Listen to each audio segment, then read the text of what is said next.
अस्सलाम वालेकुम दोस्तों। कायनात का सबसे बड़ा और उठल सच मौत है। एक ऐसी हकीकत जिससे ना तो कोई भाग सकता है और ना ही उसे झटला सकता है। हम सब उस दुनिया में एक मुकर्रर वक्त के लिए आए हैं और जैसे ही वो वक्त पूरा होता है जिंदगी का सफर खत्म हो जाता है और एक नए न खत्म होने वाले सफर का आगाज होता है। इंसान जब उस दुनिया से रुखसत होता है तो बज़ाहिर वो हमें एक बेजान जिस्म की सूरत में नजर आता है। वो ना हल सकता है, ना बोल सकता है और ना ही हमारी बात का जवाब दे सकता है। लेकिन क्या वाकई वो सब कुछ खत्म हो चुका होता है? क्या इस मिट्टी के पतले के अंदर मौजूद वो रूह जो सालहा साल हमारे साथ हंसती, रोती और बातें करती थी, अब बिल्कुल खामोश और बेहिस हो चुकी है?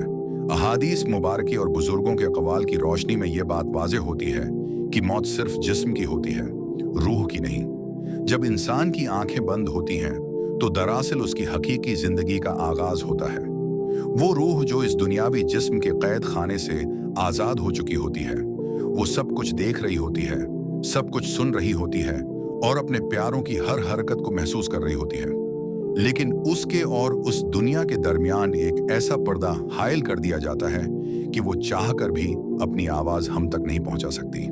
आज हम इसी दर्दनाक और हकीकत पसंदाना मंजर नामे को समझने की कोशिश करेंगे कि जब एक इंसान का इंतकाल हो जाता है, जब उसे गसल दिया जा रहा होता है, जब उसे सफेद कफन में लिपेटा जाता है और जब उसका जनाजा उठाया जाता है, तो इस वक्त इसकी रूह अपने रिश्तेदारों, अपने बच्चों और अपने दोस्तों को देखकर क्या पुकारती है, उसके दिल पर क्या गुजरती है और वो दुनिया वालों से क्या इल्तिजा करती है। जब किसी घर में मौत का फरिश्ता आता है और किसी प्यारे की रूह कब्ज कर लेता है तो घर में एक कहराम मच जाता है।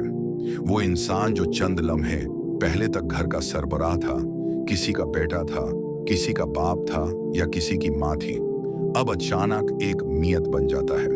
लोग अब उसे उसके नाम से नहीं पुकारते बल्कि कहते हैं कि मियत को सईदा कर दो, जनाजे का वक्त क्या होगा, कफन का इंतजाम करो। ये वो पहला झटका होता है जो रूह को महसूस होता है कि इस दुनिया में उसकी हैसियत सेकंडों में बदल गई। वो इंसान जो अपनी पहचान बनाने के लिए पूरी जिंदगी दौड़ता रहा, आज उसका नाम तक मिटा दिया गया। जब रूह जिस्म से जदा होकर ऊपर खड़ी अपने ही लाशे को देखती है तो वो हैरान रह जाती है। वो देखती है कि उसके बच्चे रो रहे हैं, उसकी शरीक हयात तड़प रही है, उसके बहन भाई गम से ढाल है।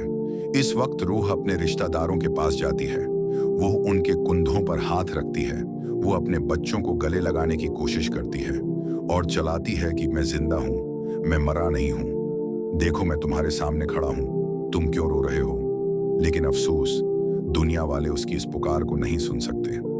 वो रूह उनके आंसू पूंछने की कोशिश करती है लेकिन उसके हाथ अब हुआ की तरह लतीफ हो चुके होते हैं, वो किसी को छू नहीं सकती। फिर वो वक्त आता है जब मीत को गसल के तख्ते पर लाया जाता है।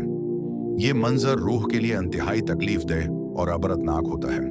वो देखती है कि जिस जिस्म को वो इतने सालों से सजाती रही, जिसकी राहत और आराम के लिए उसने दिन रात एक कर दिए, जिसको कभी गर्मी और सर्दी से बचाया, आज उसे एक सख्त लकड़ी के तख्ते पर बेबस लिटा दिया गया है। जब गसल देने वाला पानी डालता है और जिस्म को हरकत देता है तो रूह उस तख्ते के पास खड़ी होकर अपने रिश्तेदारों को पुकारती है। वो इन लोगों को देखती है जो उसके गुस्ल का इंतजाम कर रहे होते हैं। वो अपने भाइयों, अपने बेटों और अपने करीबी दोस्तों से मुखातब होकर कहती है कि ऐ मेरे प्यारों, मुझे नरमी से गसल दो, खुदा के लिए मेरे उस कमजोर जिस्म पर पानी आराम से डालो। अब मुझ में दर्द सहने की ताकत नहीं है, मौत की सख्ती ने मुझे पहले ही तोड़कर रख दिया है, मेरे जोड़ जोड़ में दर्द है, इसलिए मुझ पर रहम करो और मुझे नरमी के साथ उल्टू पलटो। रूह गसल के दौरान अपने रिश्तेदारों की नीयतों को भी देख रही होती है। वो देख रही होती है कि कौन मुखलिस होकर उसके लिए रो रहा है और कौन सिर्फ दुनिया दिखावे के लिए वहां खड़ा है। वो इन लोगों को देखती है जो उसके माल और जायदाद के बारे में सोच रहे होते हैं और वो तड़प कर कहती है कि काश तुम मेरी उस हालत से अबरत पकड़ते। कल तक मैं भी तुम्हारी तरह अछलता कूदता था, इजरतें तय करता था, सूदेबाजी करता था, लेकिन आज देखो मैं कितना बेबस हूं कि खुद अपने हाथ से पानी का एक कतरा भी अपने ऊपर नहीं डाल सकता। गसल मुकम्मल होने के बाद जब सफेद सूती कपड़े यानी कफन के 3 टुकड़े बिछाए जाते हैं तो ये रूह के लिए दुनिया से आखिरी क़िता ताल्लुक़ का वक्त होता है। वो लिबास जो इंसान ब्रांड्स और फैशन देखकर खरीदता था, वो रेशम और मखमल जो उसे पसंद थे, आज इन सब के बदले उसे एक सादा बगैर सिले सफेद कपड़े में लिपेट दिया जाता है। न कोई जीब, न कोई डिजाइन, न कोई सजावट। जब कफन की गरहें बांधी जा रही होती हैं और उसका चेहरा आखिरी बार दिखाने के लिए खोला जाता है, तो रूह अपने रिश्तेदारों के हुजूम को देखकर एक बार फिर चीखती है। वो अपने बच्चों को अपने चेहरे पर गड़ते और रोते हुए देखती है। उस वक्त रूह अपने प्यारों से कहती है कि आए मेरे बच्चों, आए मेरी आल औलाद, दुनिया तुम्हें मेरी तरह धोखे में न डाल दे जैसे उसने मुझे डाल दिया था। मैंने तुम्हारा पेट भरने के लिए, तुम्हें अच्छे स्कूलों और कॉलेजों में पढ़ाने के लिए, तुम्हारे लिए बंगले और गाड़ियां बनाने के लिए हलाल और हराम की तमीज भी भुला दी थी। मैंने दिन रात मेहनत की ताकि तुम्हें कोई तकलीफ ना हो, लेकिन आज देखो, मेरी कमाई हुई दौलत दुनिया ही में रह गई। मेरे बनाए हुए मकानों के वारिस तुम बन गए, लेकिन उन मकानों को बनाने के लिए जो गुनाह मैंने किए, उनका हिसाब देने आज मैं अकेला जा रहा हूं। तुम में से कोई भी मेरे गुनाहों का बोझ उठाने के लिए तैयार नहीं है। तुम में से कोई भी मेरे साथ इस कफन में लेटने के लिए तैयार नहीं है। मैंने तुम्हारे लिए अपनी आखिरत बर्बाद कर दी, अब तुम कम अज कम मेरे लिए दुआ तो करो।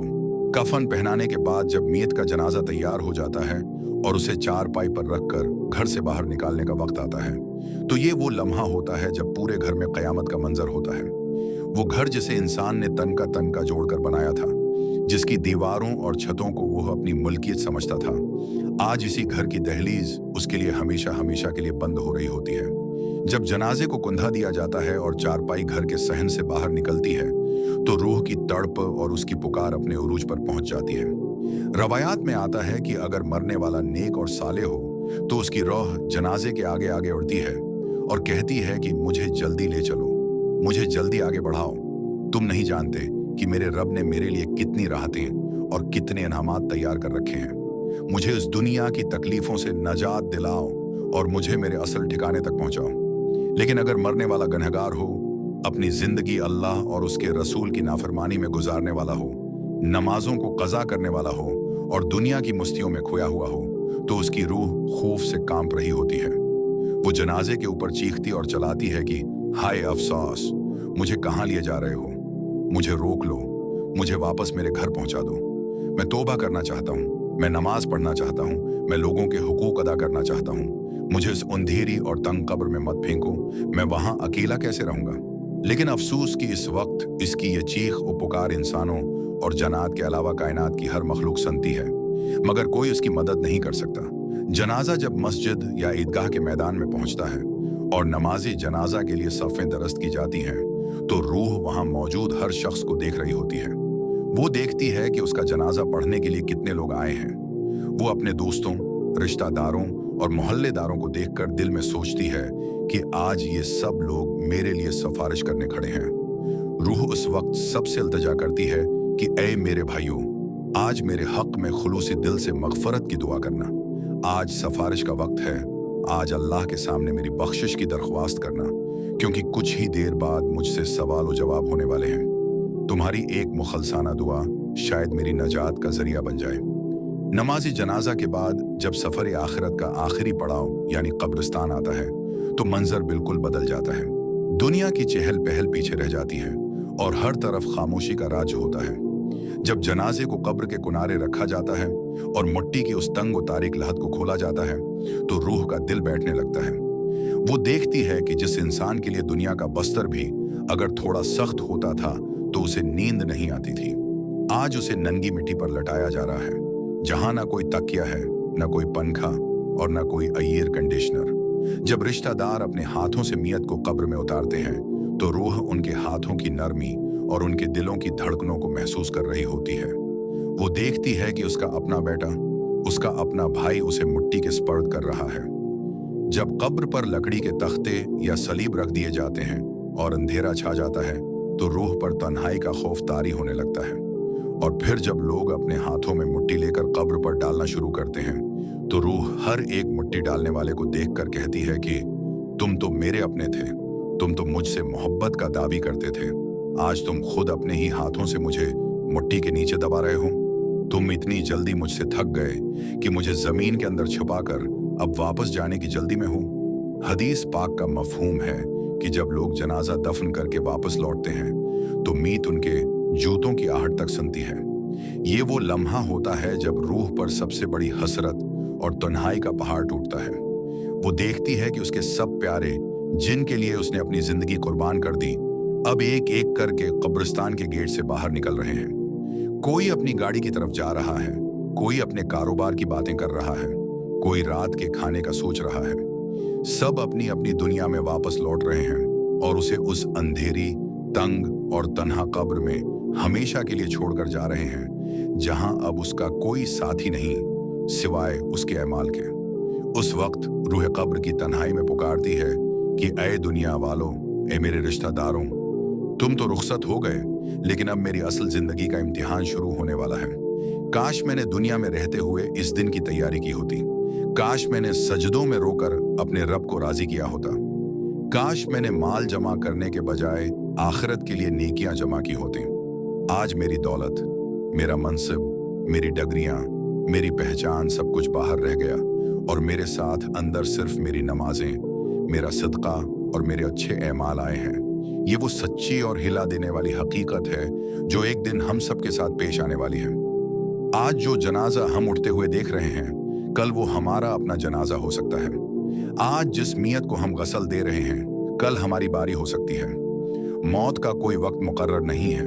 ये किसी भी उम्र में, किसी भी लम्हे आ सकती है। इसलिए अक्लमंद वो इंसान है जो इस करपट को सिर्फ एक कहानी या वाकया न समझे, बल्कि उससे अबरत हासिल करे और अपनी जिंदगी को अल्लाह और उसके रसूल के अहकामात के मुताबिक ढालने की कोशिश करे।